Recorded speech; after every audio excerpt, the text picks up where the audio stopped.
We did Upper Peninsula Supply Company for our small business that we were thinking. Hello, this is Bugsy Sailor from Upper Peninsula Supply Company, Marquette's tiny but very mighty little shop. All right, enjoy the presentation. We'll see you soon. Okay, so that who you just saw was Bugsy Sailor. He is the founder of UP Supply Company. Originally, it was branded as Prestige in 2008, and they rebranded in 2017 to become UP Supply Company.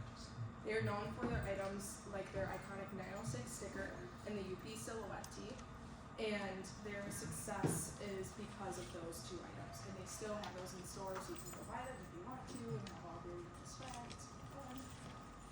They also created Platter Day and 906 Day as holidays that the UP community and the Marquette community can all celebrate together and get that sense of community.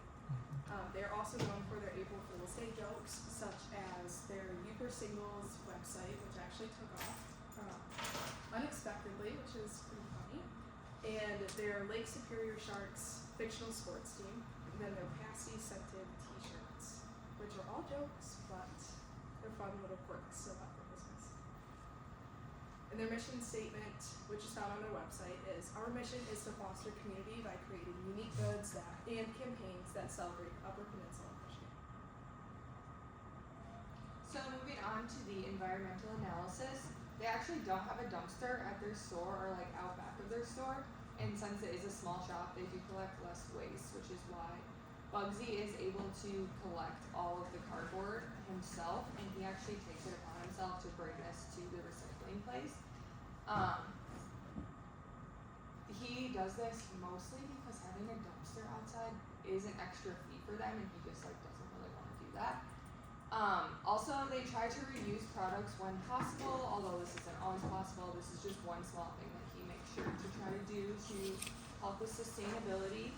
And most of their apparel is produced locally, with their non-apparel items being produced and shipped from the Great Lakes region. So all of it is really close in general, which really minimizes their shipping costs because it all is so close.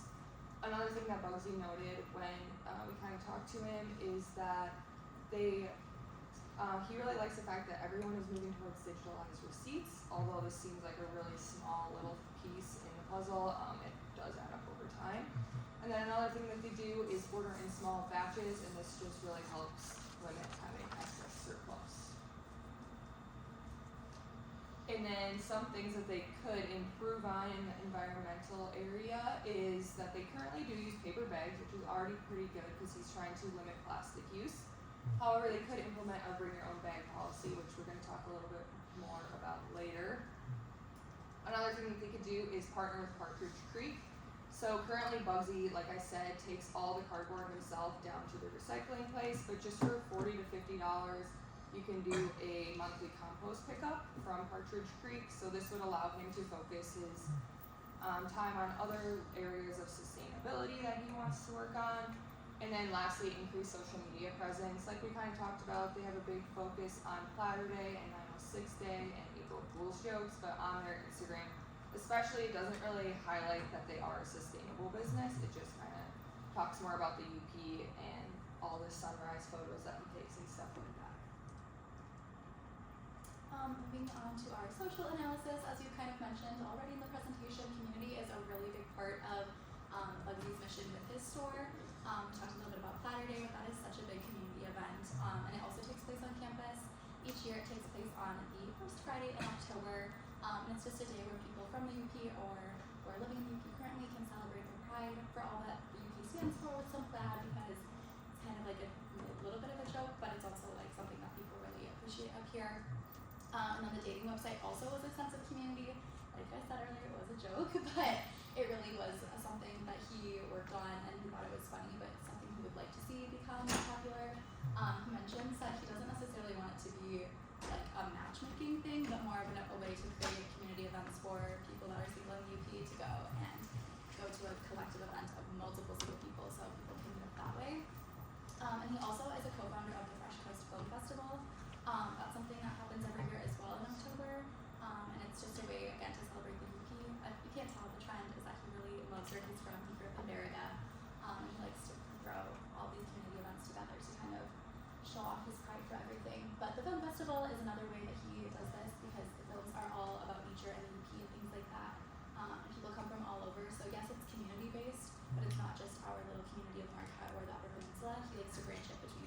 support the tourists and people who come up to visit his shop and support him as well.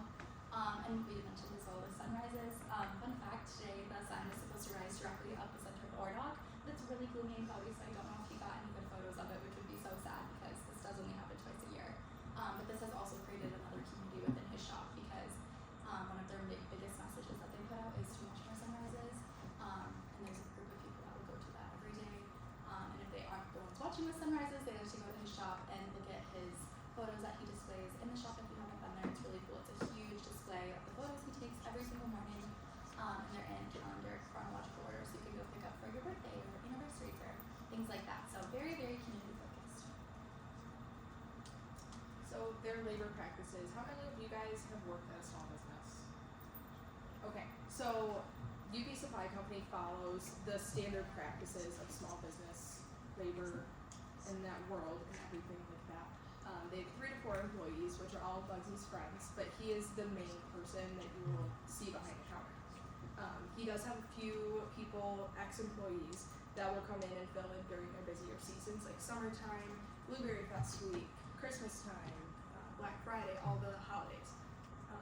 So that is a really big perk to owning a small business, is that you can have your community behind you that will help you serve the community that you were trying to reach out to. All the employees that he had mentioned love their job. They love the small business and family aspect of it. They love the community aspect of it, which is exactly what he's trying to create. And with that, the 3 to 4 employees, it is a very tight-knit, supportive, and healthy work environment for everybody involved, and they are all just very happy to be there. So economically, we don't really know too much, and we only know what he was willing to give us. But a quote from Bugsy says, quote, "I don't do what I do so I can live in a huge house and buy a $90,000 truck. I want to help better fund more community projects like these campaigns, and have 6-day platter day, Porch Coast, etc." So for him, the business isn't really about profit for himself, but profit for the community. But the business has seen growth every single year, except for, of course, those years in COVID where they did see a 2-year dip. And then stakeholder-wise, like we mentioned, he doesn't really have any business partners. It's really just going to be him, except for those 3 to 4 employees that come in seasonally or whenever he finds a need for them during busy seasons. But as far as customers go in the stakeholder area, it's only positive remarks from them. He has many customers, either locally or tourists, and as you can see, he has a very high rating anywhere you look. I took the Google rating since it just had more reviews, but he has a 4.8 out of 5 stars, and all those comments, I read through pretty much all of them. There's not a single negative thing. He's very good with customer service. Yeah, so moving on, a little SWOT analysis here. Some of the strengths we're looking at: community involvement, as mentioned throughout the presentation. UP Supply Company is basically run on community. Community profit, everything's done for Marquette and the UP. Branding is another thing. One of the strengths they have is it's really UP Supply Company. It's something that everyone here can connect to because we all live in the UP currently. So he has a strong sense of audience behind him, and also the minimal waste, being a small store.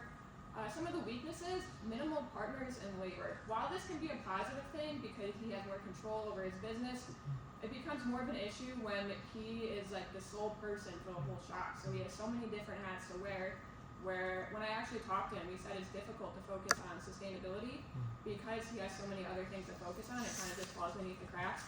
And I think this is actually something that should be looked at a bigger scope, is smaller businesses who have like 1 or 2 owners. Like, sustainability isn't going to be their main focus.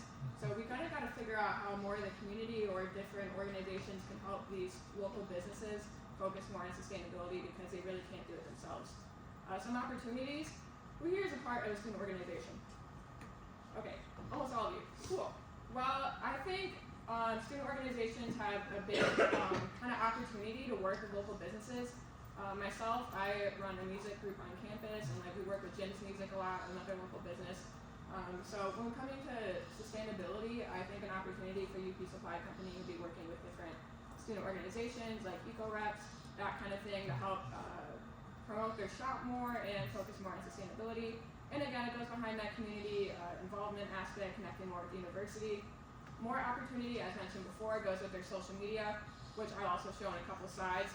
But Bugsy and UP Supply Company both have a pretty big social media following. So even though it's hard for him to implement sustainability in the shop, he has the opportunity himself to promote sustainability and sustainability education on his social media, which isn't very present right now. So it's kind of looking at both aspects of those things. And then also the location of the shop being right downtown and also in the UP, which is very nature focused. Sustainability is a growing value. It's something that can easily be tied into the shop's theme and message, being the UP. Some of the threats to the business, there's an increasing importance on sustainability, obviously with Gen Z and millennials. So as time moves on, sustainability becomes more of a focus. If Bugsy himself and UP Supply Company isn't as focused on sustainability, eventually it will become a bigger problem where people start to notice. And then tourist shops, if we go to the next slide. Okay, what picture did it show me? Anyway, there's a picture there. So the two shops that I kind of chose to look at compared to UP Supply Company, which is I Love Marquette and Hyper Casual. I Love Marquette is more of your typical tourist shop, kind of the ones you can find almost in any touristy town. They have cheap materials, but the thing is while they're cheap materials, everything is less expensive and they have a lot of selection. This could be kind of a threat to UP Supply Company because again, it's less expensive. But then again, the materials at shops like I Love Marquette are not as sustainable. They're cheaply produced, kind of mass produced. Hyper Casual is a bit more close to UP Supply Company. But Hyper Casual on their website also doesn't have much transparency about sustainability or anything like that. So while they have a bigger selection of UP themed apparel, it kind of lacks when it comes to community connection, connecting with consumers, and the transparency behind their business operations. Future outlook, again, bringing your own bag policy. While he has paper bags right now to give out, we think if he transitioned into bringing your own bag, that could be a big help, and he would be not spending as much money. One of the big issues that he mentioned when I talked with him is that while he wants to decrease his kind of paper usage, he wants to be able to keep the branding when it comes to shipments and when people buy products. So we think to solve that, he could transition and biodegradable thank you cards or stickers. They already have stickers in the shop, so it's something you could just hand out with each purchase, and it would kind of come close to the cost he's already paying for the paper bags. Again, partnering with Partridge Creek. I thought maybe also, that picture down there, I also don't know why it's showing, but it's Partridge Creek's apparel that was listed on their website. So even, they can maybe even work something out to where if Bugsy didn't want to have to pay that extra $40 to $50 a month, or whatever the fee is to collect the compost and the cardboard, he can maybe start selling Partridge Creek's apparel in his shop. He does partner with some other people throughout the UP selling their merchandise, so it wouldn't be anything abnormal for him, and he'd probably get a discount or if not free from Partridge Creek. And again, connecting with community to increase more awareness of things. And then again, utilizing the community to improve and promote sustainability. If you're going to have a huge community connection behind you, you might as well utilize it, whether it comes to student organizations, social media, different campaigns. There's a lot of avenues here to promote sustainability. And then these are some screenshots, again, of the social media. So Bugsy himself has around 10,000 followers, and UP Supply Company has 8,000-ish, which is a big reach. So again, even though it's hard as an independent owner to implement sustainable practices, while that can be a slow growth in his shop, he does have the opportunity to promote it on his social media, whether that be through the company or his personal account. And again, he can also connect with different student organizations or more of his employees to promote sustainability on his